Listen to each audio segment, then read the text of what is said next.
Hi there, greetings everybody. I want to welcome you here to Prog Monster. This is a channel that is dedicated to progressive rock and other forms of rock music.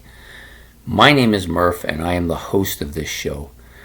Today we're doing day 10 of the 31 favorite rock albums that came out in 1982.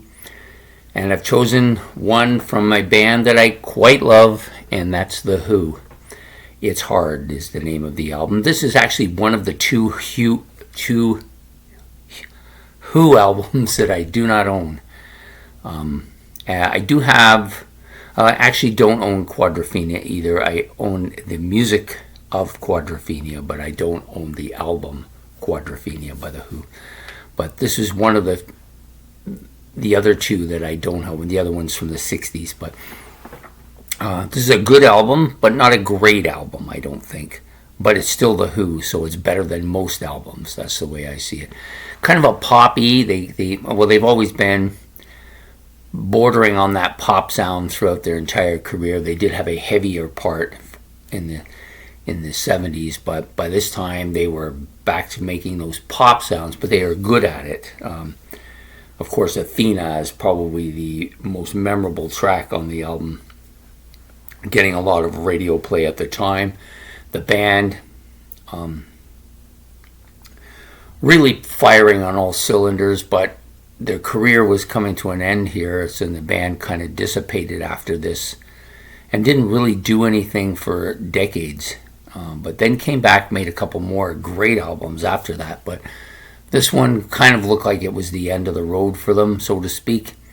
It's Hard, but a solid album.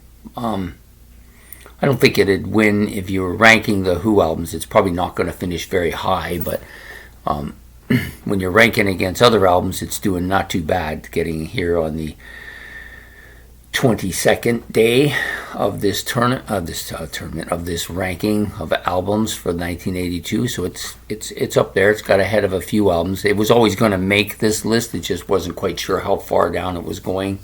If I owned it, it probably would be higher, but since for some reason I've never gotten around to getting this album, I think it's when I go out looking for albums. I don't really look a lot for Who stuff because I've got so much of it now.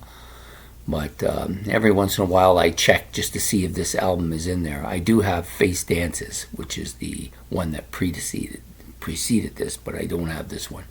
So actually a pretty solid album overall. This is with... I can't remember the drummer's name now. Keith Moon has been gone. This is kind of the second album now without Keith Moon. And I guess they kind of realized at this point that it wasn't happening anymore. Even though the music was pretty good, it really didn't sound...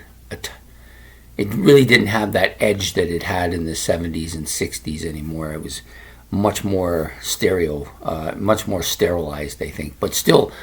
not a bad album at all. I like some of the pop stuff on it. I, of course, like Athena. It's probably one of my favorite songs by The Who. At least it's up there in the top 20 for sure.